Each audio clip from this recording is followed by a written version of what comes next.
আজকের ক্লাসে আমরা শিখব কিভাবে আমরা ইংরেজিতে প্রেজেন্টেশন দিতে পারি।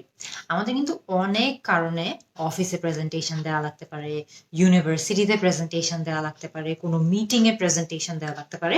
এই জন্যই আমরা কিছু সহজ বাক্যের মাধ্যমে শিখবো যে প্রেজেন্টেশনের শুরু থেকে শেষ পর্যন্ত কিভাবে আমরা খুবই সুন্দর করে ইংরেজিতে কথা বলে প্রেজেন্টেশনটা দিতে পারি। সো একদম প্রথমে সাধারণত আমাদের প্রেজেন্টেশন দেওয়ার সময় কি করা লাগে? আমাদের নিজেদেরকে ইন্ট্রোডিউস করা লাগে, আমরা কোন ডিপার্টমেন্ট থেকে এসেছি সেটা সম্পর্কে কথা বলা লাগে। কিভাবে আমরা বলতে পারি, hello everyone, before we begin let me introduce myself briefly. এর মানে হলো যে হ্যালো সবাইকে, আমরা শুরু করার আগে আমি নিজের পরিচয়টা দিয়ে নিতে চাই। Hello everyone, before we begin let me introduce myself briefly. এরপরে আপনি কি বলবেন? এরপরে আপনি আপনার নাম বলবেন, আপনি কোন ডিপার্টমেন্ট থেকে এসেছেন এটা বলবেন। কিভাবে বলতে পারেন? I am dash and I work in the dash department. I am Munzirin and I work in the HR department. যে আমি মুনজিরিন, আমি HR ডিপার্টমেন্টে কাজ করি। অথবা I am Anisha and I work in the design department. যে আমি আনিশা এবং আমি ডিজাইন ডিপার্টমেন্টে কাজ করি। সো খেয়াল করে দেখবেন এই বাক্যটার মাধ্যমে কিন্তু আপনি আপনার প্রেজেন্টেশনটা খুব সুন্দর করে ইংরেজিতে শুরু করতে পারেন। পুরো বাক্যটা কি? পুরো বাক্যটা হচ্ছে hello everyone, before we begin let me introduce myself briefly. I am dash, এই ড্যাশে আপনি আপনার নামটা বসাবেন, and I work in the dash department. এই ড্যাশটাতে আপনি আপনার ডিপার্টমেন্টের নাম বসাবেন, বা আপনি যে বিভাগে কাজ করেন সেই বিভাগের নামটা বসাবেন। এরপরে কিন্তু আপনি আস্তে আস্তে আপনার প্রেজেন্টেশনের টপিকটা ইন্ট্রোডিউস করবেন, যে আপনি কি নিয়ে প্রেজেন্টেশন দিচ্ছেন সেটা সম্পর্কে সবাইকে জানাবেন। কিভাবে আপনি শুরু করতে পারেন? খুবই easy. Today I am going to be talking about dash and how it affects all of you. এই ড্যাশটাতে আপনি যেই টপিকের উপর বা যেই বিষয়ের উপর প্রেজেন্টেশন দিচ্ছেন সেই বিষয়টার নাম বসাবেন বা সেই বিষয়টা নিয়ে বসাবেন, এবং বাক্যের বাকি সব কিছু কিন্তু সেম থাকছে। Today I am going to be talking about dash and how it affects all of you. মনে করেন I am going to be talking about new HR policies, যে আমি আজকে নতুন কিছু HR পলিসি নিয়ে কথা বলবো এবং আপনাদের সবাইকে বোঝানোর চেষ্টা করব যে এই পলিসিগুলো আপনাদের জন্য কেন গুরুত্বপূর্ণ। অথবা আপনি এখানে এটাও বলতে পারেন, today I am going to be talking about design skills and how it affects all of you.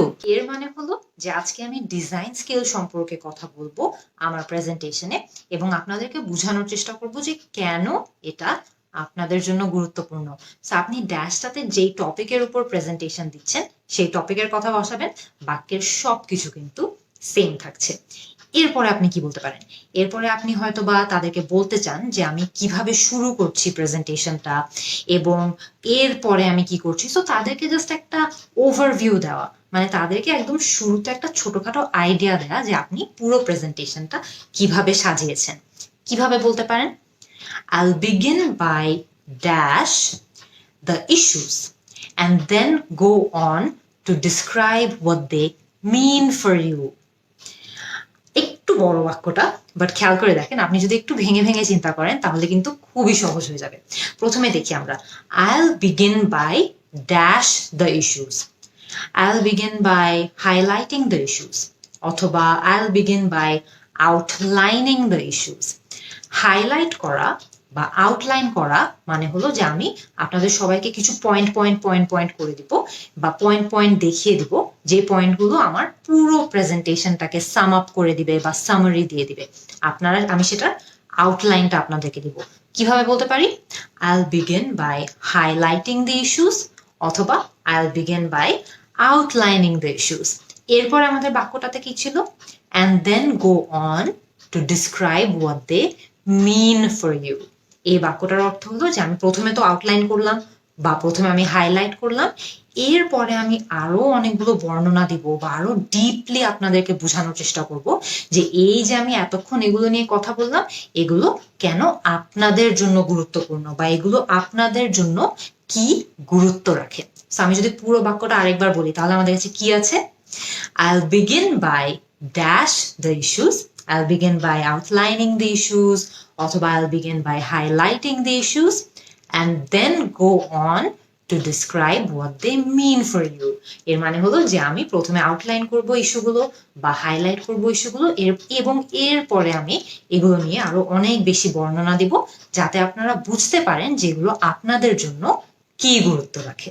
এরপরে আপনি আপনার দর্শকের সাথে এমন কিছু তথ্য শেয়ার করবেন বা তাদেরকে এমন এমন কিছু জিনিস বলবেন যেগুলোর সাথে তারা রিলেট করতে পারবে। রিলেট করতে পারবে মানে কি, যে এমন এমন কিছু জিনিস যেগুলো তারা হয়তোবা আগে অনুভব করেছে বা কোনো সমস্যা যেটা তারা আগে অনুভব করেছে, সেই সব সমস্যাগুলো কথা বলবেন। কিভাবে বলতে পারেন? Have you ever felt dash, have you ever felt confused about new policies. এর মানে হলো যে আপনি কি কখনো নতুন নতুন পলিসি নিয়ে খুব কনফিউজড হয়ে গিয়েছিলেন বা এমন কোনো সিচুয়েশনে পড়েছিলেন যে আপনি কোনো নতুন পলিসি বুঝতেই পারছেন না? খেয়াল করে দেখবেন, এটা কিন্তু হয়তোবা আপনার অডিয়েন্সের অনেকজন আগে অনুভব করেছে যে হ্যাঁ, নতুন পলিসি মনে হয় কোনো এক সময় আমরা ঠিকঠাক ভাবে বুঝিনি বা অনেকগুলো পলিসি দেখে কনফিউজড হয়ে গিয়েছি।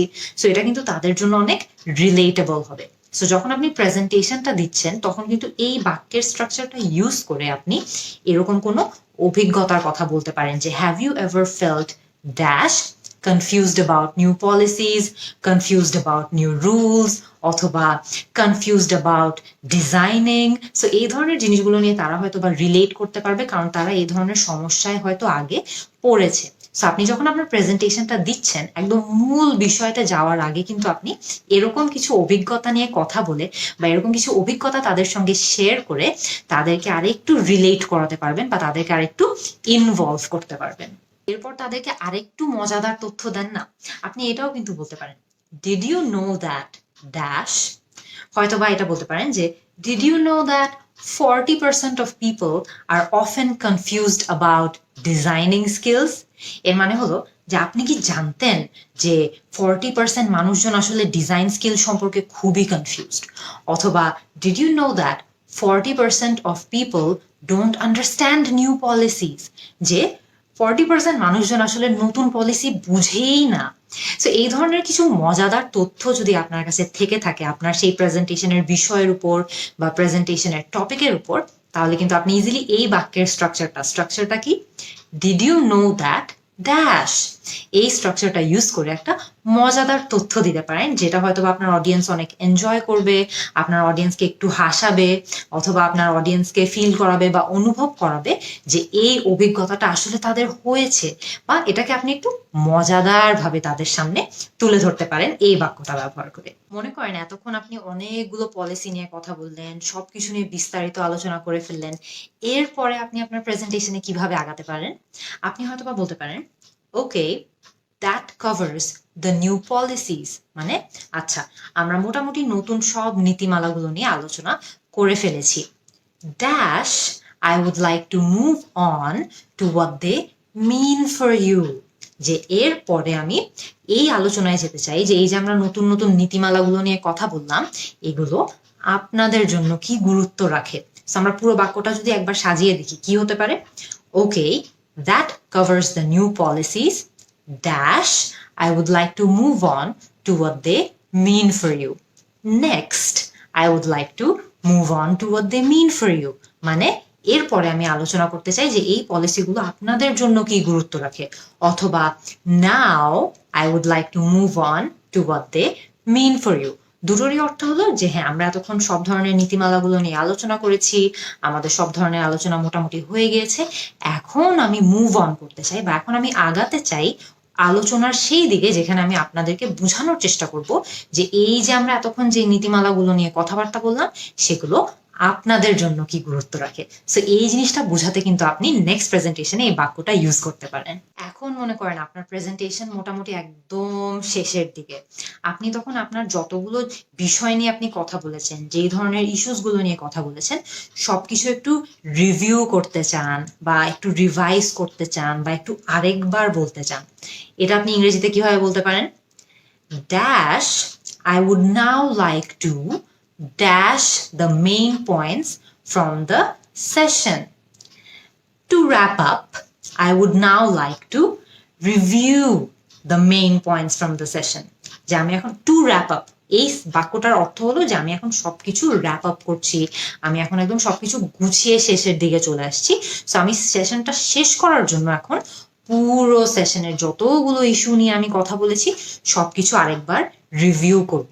আপনি কিন্তু চাইলে এটাও বলতে পারেন, to conclude I would now like to repeat the main points from the session, যে আমি শেষের দিকে এসে পড়েছি, এখন আমি পুরো সেশনের সবগুলো পয়েন্টার আরেকবার রিপিট করে দিব আপনাদের জন্য। আপনি কিন্তু এখানে টু র্যাপ আপও বলতে পারেন, টু কনক্লুডও বলতে পারেন। প্রথম ব্ল্যাঙ্কটাতে দুটোরই অর্থ হলো যে আমি এখন প্রেজেন্টেশনের শেষের দিকে এসে গেছি, আমি সবকিছু হয়তো আরেকবার সাজিয়ে বলতে চাচ্ছি বা শেষের কিছু কথাবার্তা অ্যাড করতে চাচ্ছি। এবং দ্বিতীয় ব্ল্যাঙ্কে আপনি রিপিট বলতে পারেন, যে আমি আরেকবার বলবো, রিভিউ বলতে পারেন, আর এটারও মানে হলো যে আমি আরেকবার বলবো, হয়তোবা আপনি রিইটারেট বলতে পারেন। রিইটারেট আর রিপিট দুটো শব্দেরই অর্থ হলো যে আমি আরেকবার কথাটা বলতে চাচ্ছি বা আরেকবার আমার পয়েন্টারগুলো বা আমার ইস্যুগুলো আপনাদের সামনে তুলে ধরতে চাচ্ছি, যাতে আমরা একটা সামারি পেতে পারি। সো আপনি কিন্তু নেক্সট আপনার প্রেজেন্টেশন যখন দিবেন যে কোনো জায়গায় এরকম একটা সামারি দিবেন বা এরকম একটা রিভিউ দিবেন, যেখানে আপনি সবগুলো প্রেজেন্টেশনের সবগুলো টপিক আরেকবার রিভিউ করে দিবেন, তখন কিন্তু আপনি ইজিলি এই বাক্যটা ইউজ করতে পারেন। বাক্যটা কি? বাক্যটা হচ্ছে dash, I would now like to dash the main points from the session. To wrap up, I would now like to repeat, review, revise, reiterate the main points from the session. অথবা আপনি to conclude use করতে পারেন শুরুতে। দুটোরই অর্থ হলো যে আমি এখন শেষের দিকে চলে এসেছি, আমি সবগুলো ইস্যু আপনাদের সামনে আরেকবার রিপিট করতে চাই বা আরেকবার রিভিউ করতে চাই। এটা বলে কিন্তু আপনি আপনার প্রেজেন্টেশনের শেষের দিকে এসে গেছেন, যে সেটা আপনি বুঝাতে পারেন। একদম লাস্টে কিন্তু আপনার অডিয়েন্সদেরকে এটাও জিজ্ঞেস করতে হবে যে তাদের কারো কোনো প্রশ্ন আছে নাকি। আমি প্রিটি শিওর যে এটা কিন্তু আপনারা সবাই জানেন যে কিভাবে এই প্রশ্নটা করতে হয়। কি বলতে পারেন? Does anyone have any dash? Does anyone have any questions? এর মানে হলো কারো কি কোনো প্রশ্ন আছে।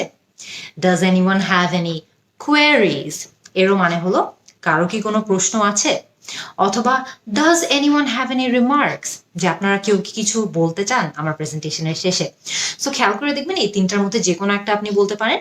কোয়েরিজ বা কোয়েশ্চেন যখন আপনি বলবেন তখন আপনি আশা করছেন যে আপনার অডিয়েন্স থেকে আপনাকে যদি কেউ প্রশ্ন করতে চায় তাহলে তারা প্রশ্ন করতে পারে, আপনি এটাই বলতে চাচ্ছেন। আর আপনি যদি রিমার্ক বলেন তাহলে আপনি হয়তোবা ঠিক প্রশ্ন আশা করছেন না, আপনি জাস্ট হয়তোবা কারো ফিডব্যাক চাচ্ছেন যে আপনার প্রেজেন্টেশন নিয়ে কারো যদি কোন কিছু বলার থাকে তাহলে তারা বলতে পারে, সেই ফ্লোরটা ওপেন করে দেওয়া। So does anyone have any questions, does anyone have any queries, অথবা does anyone have any remarks, আপনি এটা বলে কিন্তু আপনার প্রেজেন্টেশনটা ফাইনালি শেষ করতে পারেন। তো আজকে কিন্তু খুব ইজি কয়েকটা বাক্যের মাধ্যমে আমরা শিখতে পেরেছি যে কিভাবে আমরা যে কোনো সময় যে কোনো জায়গায় ইংরেজিতে প্রেজেন্টেশন দিতে পারবো। সো আপনারা আমাকে কমেন্ট সেকশনে জানান তো এই বাক্যগুলো ব্যবহার করে আপনারা কিভাবে নেক্সট যে কোনো প্রেজেন্টেশন দিবেন। আমি কিন্তু আপনাদের সবার অ্যান্সারের অপেক্ষায় থাকবো। See you in the next class.